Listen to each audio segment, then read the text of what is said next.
Buenas and half a day. Welcome and thank you for being with us today to present resolution number 226-36LS and resolution number 227-36LS. Thank you for being here today to help me present this resolution in honor of Ms. Darlene Moore and Ms. Judith Amesbury. And to start this process, I certainly want to invite Mrs. Amesbury up, and I understand that Mrs. Moore is unable to attend today because she's under the weather, but she has her granddaughter here, which makes it even more special. Ladera Lynn, if you can come up on behalf of your grandmother, and please join us up here for this resolution presentation. I also want to relay Speaker Terlaje extends her apologies. She's also under the weather today, so she's asked me to stand in for her today to present this, but we certainly wanted to be here for this very special occasion. To acknowledge the fine work that both Ms. Amesbury and Ms. Moore have contributed to our island for so many years. We also want to relay that to the Moore and Amesbury families, and include Nsaduas Maasi, for being here with us today and for allowing us the privilege of honoring your loved ones. And to those who are currently not on island but are tuning in through Zoom, thank you for being present despite the time difference. Certainly appreciate your participation. I would also like to acknowledge and recognize the efforts of Mr. Duenas, the president of the Fishermen's Co-op, for being one to personally message the speaker regarding these two wonderful women who are about to acknowledge through these resolutions. And so with that, to my colleagues and the people of Guam, we are all gathered here to honor and acknowledge Ms. Darlene Moore and Ms. Judy Amesbury, who are dedicated archaeologists that have provided their expertise on pre-contact pottery and marine resource use during the pre-contact period. Their extensive knowledge and dedication about learning ancient Chamorro society are important contributions to our understanding of the past, but also provides us knowledge about our present and our future. I was also notified that the Micronesian Archaeological Research Services, also known as MARS, will be closing its doors by the end of the year, as their founders are retiring. I would also like to acknowledge the wonderful years of providing research and educating the island community about the history of our islands. To Darlene Moore, it is my honor and that of the 36th Guam Legislature and the people of Guam to present Resolution 226-36 relative to recognizing Darlene Moore for her expertise on pre-contact pottery in the Mariana Islands and for her more than 40 years of archaeological work, and commending her for her efforts and her contributions to archaeological studies and educating the local and international community about pre-contact pottery in the Marianas, and also to Judy Amesbury, resolution number 227-36, relative to recognizing her for her expertise in working as an archaeologist on Guam for 38 years, and commending her for her efforts and contributions in sharing with the local and international community about marine resource use during the pre-contact period in the Mariana Islands. With that, I'm going to present the first resolution. And I'm going to read it because I think it's very important to acknowledge all the work that have been done by these two wonderful women. Be it resolved by Imenidentisais na legislatura en Guahan, whereas Darlene R. Moore moved to Guam with her family in 1976, and where she earned both her Bachelor's of Arts degree in anthropology and her master's degree in behavioral science at the University of Guam.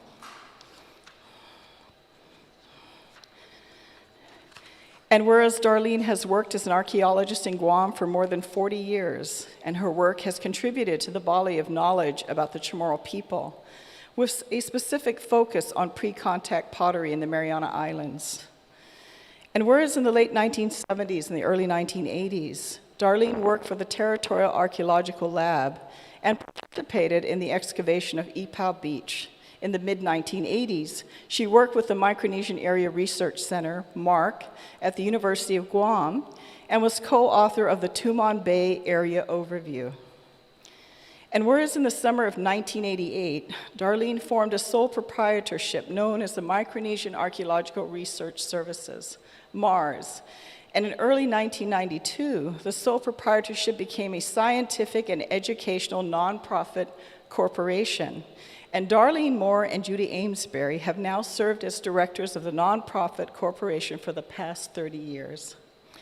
And whereas Darlene has become the world's foremost expert on pre-contact pottery in the Mariana Islands, she has documented changes in the Mariana pottery from the early pre-contact period through the late pre-contact period around 1500 BC to 1500 AD or later. And she also documented the differences between the pottery from Guam and the pottery from Saipan. And whereas Darlene's made the important discovery that ancient Chamorros grew rice prior to Western contact, she recognized small imprints of rice grains in pre-contact pottery shards. The rice grains had been accidentally pressed into the pots when the clay was still wet, thereby leaving evidence of this perishable rice. And whereas Darlene has authored more than 100 technical reports and archeological projects in Guam, Saipan, Tinian, and Rota, she has also published articles in academic journals and given presentations at local and international meetings in Thailand, the Philippines, and Cambodia. And whereas for many years, Darlene has served on the board of the Guam Preservation Trust, which also serves at the Historic Preservation Review Board, and she was also on the board of the Audubon Society. And whereas Darlene R. Moore is an archaeologist that has made a great contribution to the knowledge of pre-contact pottery in the Marianas, she has also been instrumental in providing discoveries about ancient Chamorro society, which she shared with the president of the Guam Fishermen's Co-op, Manny Duenas, that has created a long and lasting friendship. And whereas Darlene's extensive knowledge and work in the field of archaeology in Guam and the Mariana Islands have immensely contributed to the understanding of ancient Chamorro society, it is fitting that her contribution to history is being rightly honored. And now therefore be it resolved that Ibenibentisais na legislature in Guahan does hereby on behalf of the people of Guam recognize and commend Darlene R. Moore for her contribution and expertise on pre-contact pottery in the Mariana Islands, and for her more than 40 years of archaeological work, and acknowledge her efforts and contributions to archaeological studies and educating the local and international community about pre-contact pottery in the Mariana Islands.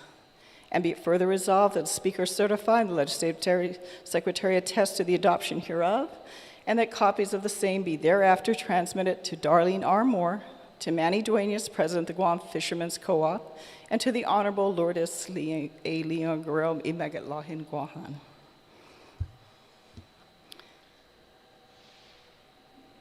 So with that, I'm going to formally present this resolution to her daughter, our granddaughter, and I certainly welcome you. I hope you're not too shy, perhaps, to share a few words on behalf of the very distinguished work of your grandmother, and certainly the special honor we have today in recognizing her. Thank you. Hapade, thank you for having me here, and on behalf of my grandmother, I would just like to send our sincerest gratitude and warm wishes, happy holidays. It means a lot to us and our family that her work has been recognized and her dedication to the island. Thank you.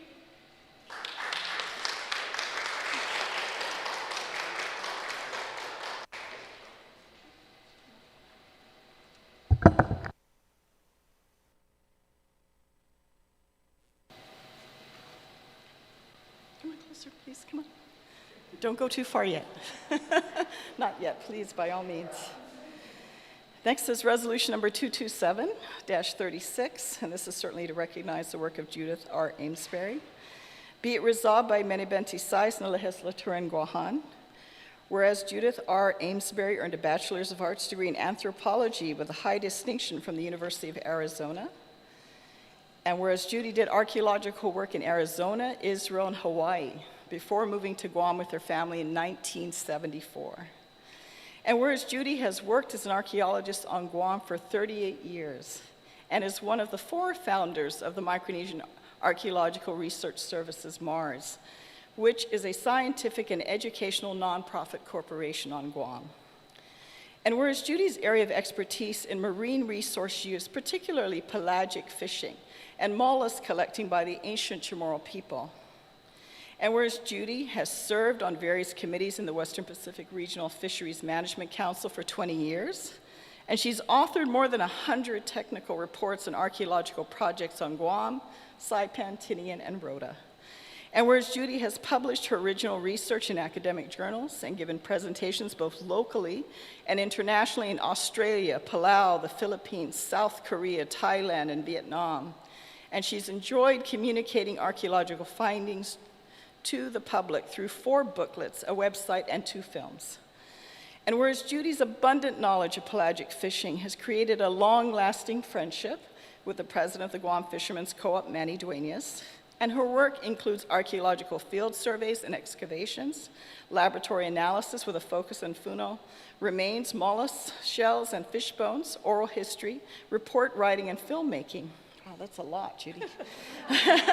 Oh, another paragraph, I'm going to fall over. Resolved that Imeribenti Tais na Legislature in Guahan is hereby on behalf of the people of Guam, recognize and commend Judy R. Amesbury for her expertise, working as an archaeologist on Guam for 38 years, and acknowledge her for her efforts and countless contributions in sharing with the local and international community about marine resource use during pre-contact period in the Mariana Islands. And be it further resolved that the Speaker certify and the Legislative Secretary attest to the adoption hereof, and that copies of the same be transmitted to Judith R. Amesbury, to Manny Duenas, President of the Guam Fishermen's Co-op, and to the Honorable Lourdes A. Leon Guerrero, Imegat Lahin Guahan. Ms. Amesbury, it's quite an honor on behalf of the Guam Legislature to present this resolution to you, acknowledging all your contributions and efforts. Thank you. Thank you.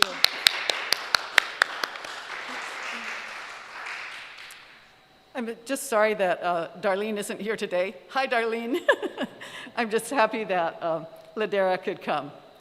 And I want to thank Senator Brown and Speaker Terlaje and all of the legislators for the resolutions. And I especially wanted to thank Speaker Terlaje for taking an interest in archaeology and in fisheries, because those are 2 things I'm interested in also. And I've seen her from time to time at events at the Fishermen's Co-op, and I thank the Fishermen's Co-op, especially Manny Duenas, because he also takes an interest in archaeology. He loves to hear that the fishermen of the Marianas have been fishing for those big open ocean fish for thousands of years.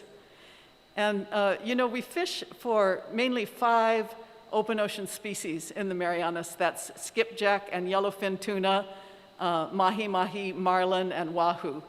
And I'm happy to tell you that none of those species are overfished or even in danger of overfishing. The stocks are all good. You can read about that on the NOAA Fisheries website if you want. So I brought some booklets today if anyone wants copies of the Who Wears the Beads and Traditional Fishing on Guam. What's that? I couldn't hear you. Oh, okay. Yes, okay. we're getting there. We're getting there. We have a rambunctious audience here. She's waited 38 years to get here. Sizuas Ma'asi to all of you for extensive knowledge on ancient Chamorro society. Your knowledge and expertise have created long-lasting impressions to the people of Guam, and we cannot be more grateful for your contributions to your scholarship. Your contributions not only expand the horizon, but also to oceans, as your research have been well known by the local communities in the Marianas, but also in various places like South Korea, Thailand, Cambodia, Vietnam, and the Philippines. Once again, Undunklu Sizuas Ma'asi to Ms. Darlene Moore and Ms. Judy Amesbury and their families for being present, and certainly, Dara, thank you, especially to you to being here for your grandmother. And all of those who are participating through Zoom, your attendance has made our day even more special. And with that, we will now showcase Mrs. Amesbury's short film titled Open Ocean Fishing in the Mariana Archipelago, sponsored by the Western Pacific Regional Fisheries Management Council. And with that, Ms. Amesbury, do you have any other comments you want to make for the introduction before we play this video? No, that's okay. You're good? Okay. So thank you so much, everyone.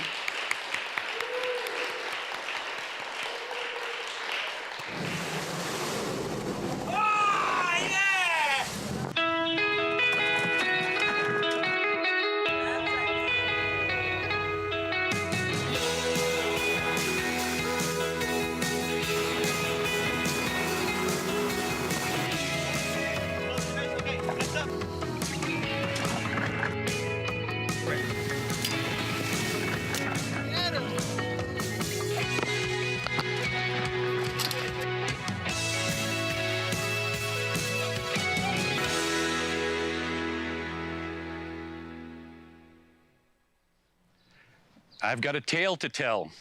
It's a fish tale about the indigenous people of the Mariana Islands. These people, including some of my ancestors, were great open ocean fishermen for more than 3,000 years, catching even marlin from their sailing canoes. After Spanish colonization in the 17th century, they were prevented from fishing offshore. They still fished within the reefs, but due to Spanish restrictions and later to the lack of vessels, they did not fish offshore for 200 years, about 1750 to 1950.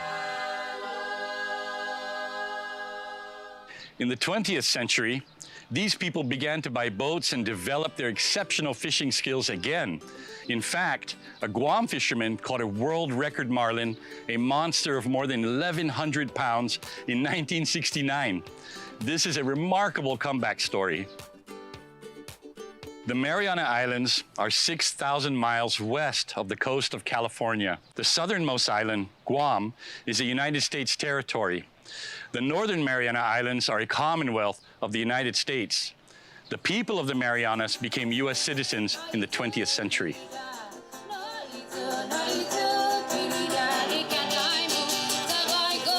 The Mariana Islands were the first remote islands in the Pacific Ocean to be settled by people. The indigenous people, now known as the Chamorro, arrived about 3,500 years ago. They came in their sailing canoes from islands in Southeast Asia, from the vicinity of the Philippines or Indonesia. They had sailed 1,500 or 2,000 miles to reach the Marianas. They were already excellent fishermen, catching those big open ocean fishes like mahi-mahi, marlin, and tuna. Wait a minute, how do we know what kind of fish people caught thousands of years ago? Let's ask Judy. Archaeologists find all kinds of things in the ground, especially on tropical Pacific islands. We find fish bones. Some of those fish bones, mainly the mouth parts, can be identified. Fishbone analysis from archaeological sites on Guam and the northern Marianas show that people were catching the large pelagic fishes, in addition to all the reef fishes and shallow water bottom fishes. This map shows archaeological sites on Guam that have remains of pelagic fishes. Pelagic fish are the open ocean fish, not reef fish or bottom fish. These fish symbols represent mahi-mahi, marlin, and tuna. You'll notice that most of these sites also have sea turtle remains. For thousands of years, sea turtles were food for people in the Mariana Islands until sea turtles were protected by the Endangered Species Act. Here are archaeological sites on Rota with pelagic fish and turtle remains. In addition to the fish and turtle remains, what other evidence of fishing do archaeologists find in the ground? We find fishing gear, if it was made of a durable material like shell or bone. Let me show you some. These two pearl shell fish hooks from Guam are about 2,500 years old. This finely crafted fishing weight made from giant clamshell is the same age. It's about the size and shape of a golf ball, but it weighs twice as much as a golf ball. You can see that this beautiful pearl shell fish hook had been used long ago. The shank has notches where the line was attached. It's fun to imagine the fisherman who used this hook and the fish that he caught. These three items are gorges made from shell. What is a gorge? A gorge is sort of a two-pronged hook. A baited gorge can be swallowed by a fish. When the fisherman pulls on the line, it causes the gorge to wedge across the fish's gullet and the fish can be brought in. These are unusually large gorges. The largest one here is about 8 inches long. So that means they were designed for catching large fishes. This is a point for a two-piece fish hook. This point was made of human bone. The shank may have been made of something perishable like wood. In the Marianas, we find more points than shanks. Here are some more fishhook points. The first three are made of bone, and the last one is shell.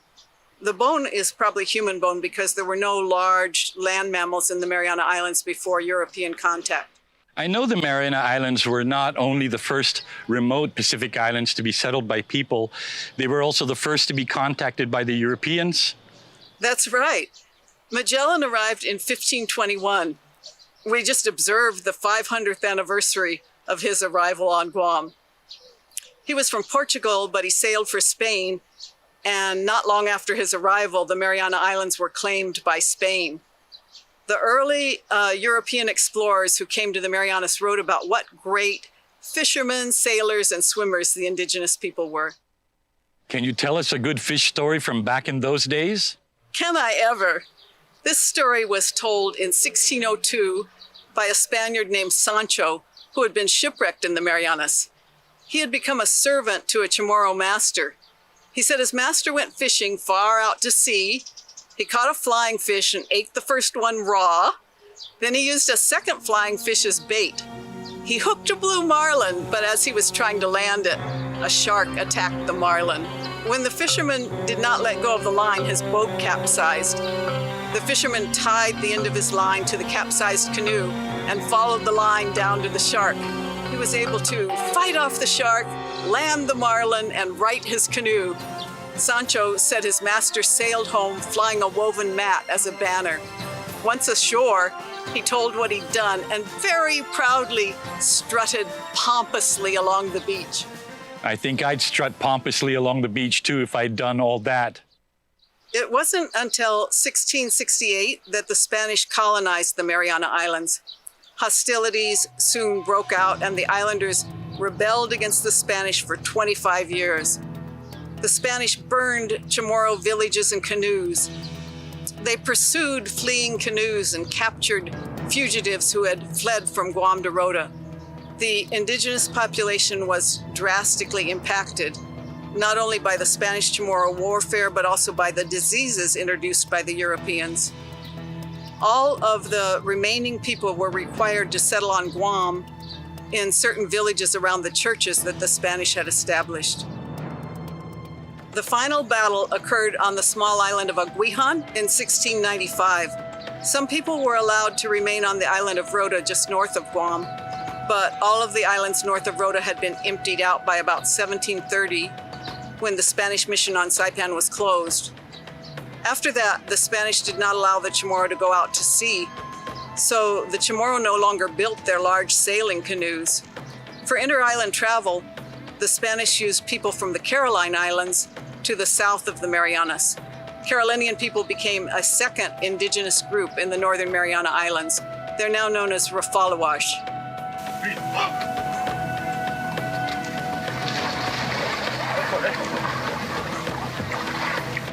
The pelagic fishing of the ancient Chamorros depended on our ocean sailing canoes.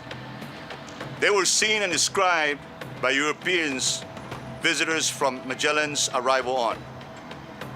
The last person to accurately describe them was Lord Anson, an Englishman who spent time in Tinian in 1742. Anson referred to this kind of vessel as the flying proas. But now we use the Chamorro word Sakman.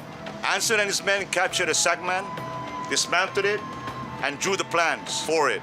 It's because we still have those plans that people in the Marianas Islands can build Sakmans in the 21st century.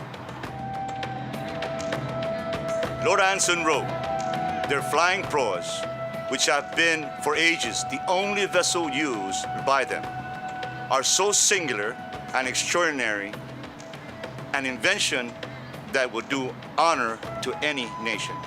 It does honor to the Chamorro people today that they can once again build the traditional sailing canoes in the 21st century.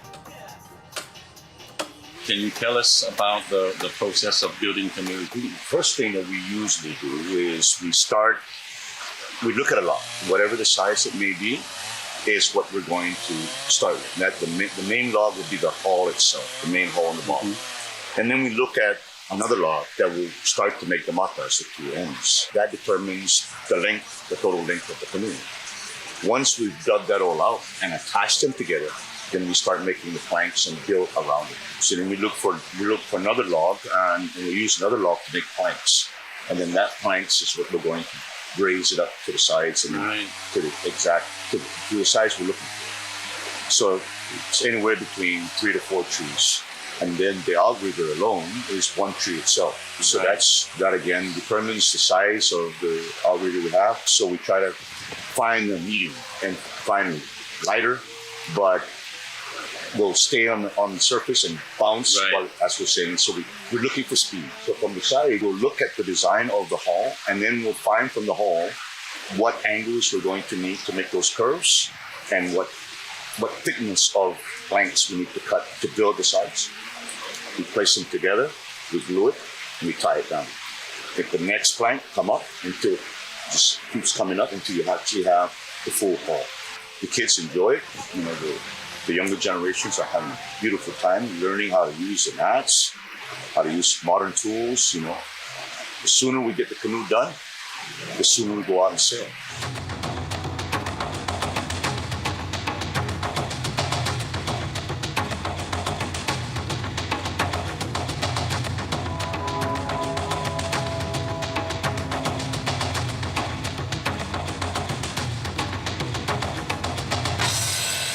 So what kind of fishing were the Chamorro people doing after the Spanish conquest and the relocation to Guam when they did not have their ocean-going sailing canoes? Well, due to restrictions by the Spanish government and then the lack of seagoing vessels, the Chamorro people were not doing pelagic fishing for the next couple hundred years, from about 1750 until about 1950. They were not allowed to go beyond the reefs, but they did continue to use their smaller paddling canoes known as galaiti to fish within the reefs. They caught all kinds of reef fishes and shallow water bottom fishes, as well as the seasonal runs of juvenile fishes. Juvenile fishes such as rabbitfish, minyahak, the tiao, and other seasonal fish like a tulay and a chumon. I think probably minyahak are my favorites, especially when they're fried. What kind of gear were those fishermen using? Hook and line? Well, they used hook and line, but they also used many kinds of nets, such as surround nets, pull nets, drag nets. They used fish weirs, they used spears, and they used a chumming device called a poyo as well. So when was there any more open ocean fishing in the Mariana Islands? Well, there was a lot of pelagic fishing done by the Japanese in the Northern Marianas before World War II. During the years between World War I and World War II, Japan controlled the Northern Mariana Islands. The Japanese operated a huge pull and line fishery, catching millions of pounds of skipjack tuna or bonita annually through the 1930s. This was almost the only pelagic fishing done in the Marianas before the end of World War II. The reason I said almost is because the Americans on Guam decided to hold a fishing school to establish fishing beyond the reefs. For safety's sake, instructions were given within view of the west coast of Guam, and the boats carried homing pigeons to carry messages back to Guam if necessary. I guess the cell phone technology of the 1950s. Offshore fishing around Guam did not progress due to the lack of suitable boats, and no mention was made of the school in the Guam governor's reports after 1937. For the remaining few years before World War II, the only fishing reported in the governor's reports involved fish weirs. It was after the end of World War II, as the economy improved, that people in the Mariana Islands began to buy boats and motors and fish in the open ocean again. The year 1956 was the first year that tuna and trolling catch were listed separately in the fishing statistics of the post-war governor's reports on Guam. The comeback of Chamorro fishermen was capped in 1969 when Gregorio D. Perez caught a world record marlin off the northern Guam. It weighed 1,153 pounds. Another Chamorro fisherman from Guam, Mike James, caught the Northern Marianas record marlin in 2012. At 942 pounds, it was almost a grander. Would you like to meet some 21st century fishermen from the Mariana Archipelago?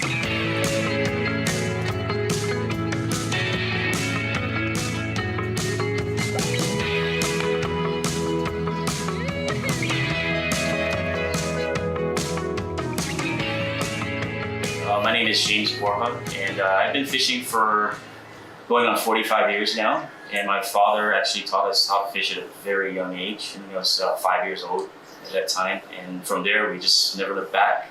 And we fish today as well. So it's been a long time. Fishing's a lifestyle for me. My name is Adam Sengil. Stay in the village of Mingilao. I've been fishing for as long as I can remember. There's pictures of me like 2 years old with some reef fish by the shore. Once I was able to learn how to cast, we were fishing for eat. Hafaday, my name is Stephen Meno. I moved back here from when my dad retired from the United States Army in 1984. First time coming back to on Guam on island. Just surrounded by a family of fishermen and fisherwomen. My name is Mike Fleming.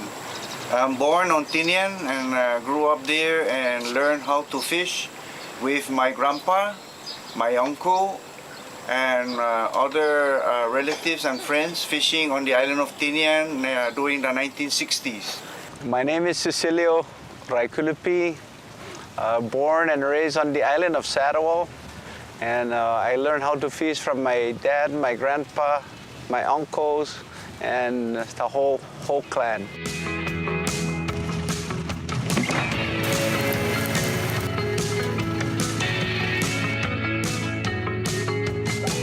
I guess I could consider myself a part-time commercial fisherman. I do hold a full-time job, so on the weekends and on my days off or holidays, that's when I tend to go fish. Sure, I've been a advisory panel member with the Western Pacific Fisheries Management Council since 1999. For Guam, we don't have a large-scale commercial fishery such as purse seiners or longliners. Our fishery is mostly, how would you say, subsistence, small boat fishery. With very, very little fish getting sold. Our annual catch limits that are set for Guam's EEZ, it's never met because, of course we don't have a large scale fishery. So a lot of the catches are just mainly day trips, right? People come in and their catches aren't thousands of pounds. It could be a few hundred or several hundred. Other than that, our annual catch limits are within the limits that are there for the island, and hopefully it continues to be that way.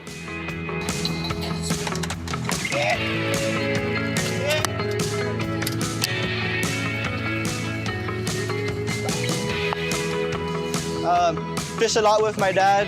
I was also fortunate to fish with a lot of other people, whoever wants to bring me along.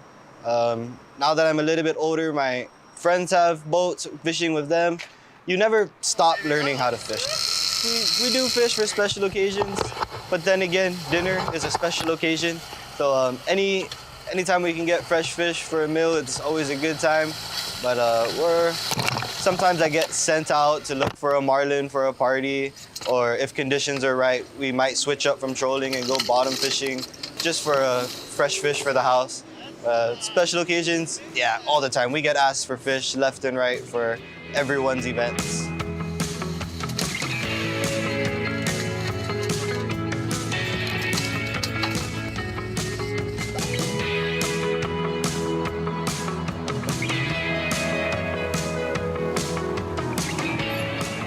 I learned at a young age from the Castro family, the Castro brothers, the late Paul Castro and Patrick Castro, learning how to cast, learning how to throw Terlaje, learning how to set the tekken, just all kinds of fishing inside and outside the reef. So I do not fish for a living.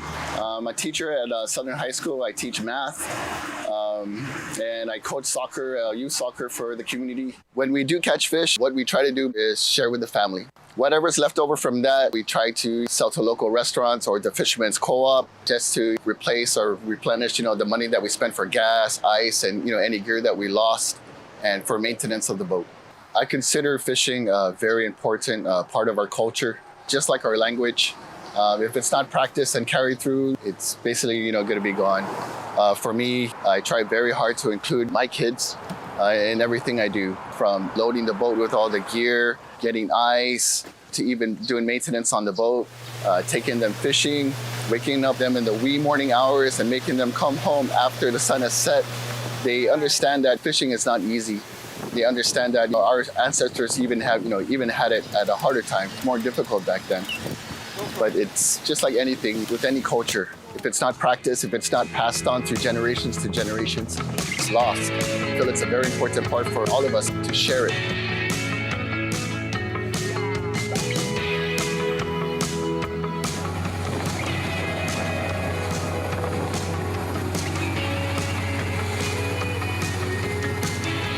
I am a member of the AP, who is also a representative and the ears and eyes of the fishermen here. We kind of look and be the watchdog for the fishing issues here in the Northern Marianas Island. Since 4,000 years ago, the ancient Chamorro has the flying proa, the best of all sailing boat in Oceania. And we carry that tradition because our ancestors are fishermen and we are still carrying that tradition. I teach my kids how to fish just like my grandpa did to me.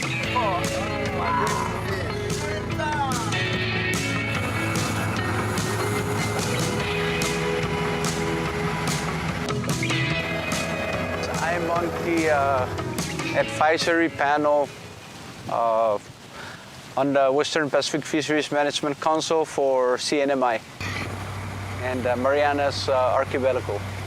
My responsibility is to take the concerns of the community, especially the fishermen, any community member that involve anything with the ocean, especially the elders. I collect hear their concern, ideas, and share it with the council because they're the first steward of the ocean.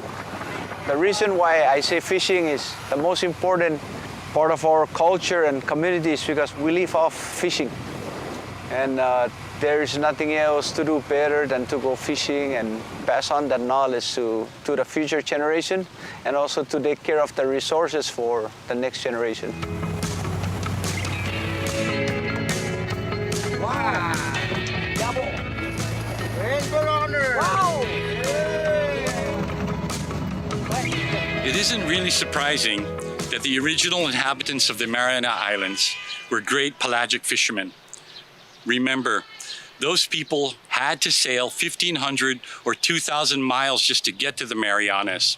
So of course, they knew how to fish in the open ocean. It is surprising that the Spanish colonizers put a stop to open ocean fishing by the Chamorro people. The Spanish didn't want the Chamorro going off island. They wanted to keep everyone in villages surrounding the churches. It was their way of subduing and controlling the local people. What is remarkable is that the Chamorro made such a successful comeback. They hadn't built their ocean-going craft for 200 years, but once they got the opportunity after World War II, they began to buy boats and motors, and they went back to catching those large pelagic fishes, even that world record marlin. Now, the people who were prevented from doing open ocean fishing are not only great pelagic fishermen again, they are involved in managing the fisheries as well through the Western Pacific Regional Fishery Management Council. That is a great comeback. The Western Pacific region is big, nearly 1.7 million square nautical miles. That's a lot of fish. But the Western Pacific Fishery Management Council doesn't really manage fish. It manages fisheries. That means people. We have 4 indigenous cultures in our region: Hawaiian, American Samoan, and Chamorro and Refaloish in the Mariana Islands. According to state and federal agencies, all of the 5 wild-caught species in the Marianas, which are like skipjack, yellowfin tuna, mahi-mahi, blue marlin, and wahoo, are smart seafood choices because they are sustainably managed and responsibly harvested under U.S. regulations. Supporting fishermen and fishing is very important to the council. That's why we funded projects to repair and improve the Agate Small Boat Marina Dock in Guam and the Smiling Cove Marina Dock and Garapan Fishing Base in the CNMI. The council has held community workshops and training on national efforts like coastal and marine spatial planning. These led to communities in Mauricio and Jigo in Guam and the Northern Islands in the CNMI to develop plans focusing on spatial management goals.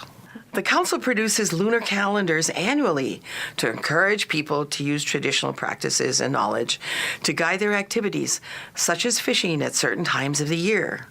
Traditional cultures protected spawning periods in times of abundance. From improving boat docks and ramps to developing a vision for long-term sustainability to reviving and restoring traditional fishing practices, the council has supported the people of the Mariana Islands, their culture, and their heritage. We are proud of the fishermen of the Marianas, and we're glad to have them advising our Fishery Management Council, contributing to the management of the fisheries they love. Viva e pescador! Undang kulu nasi jusmase. Ihega huginin hage na na na na na na na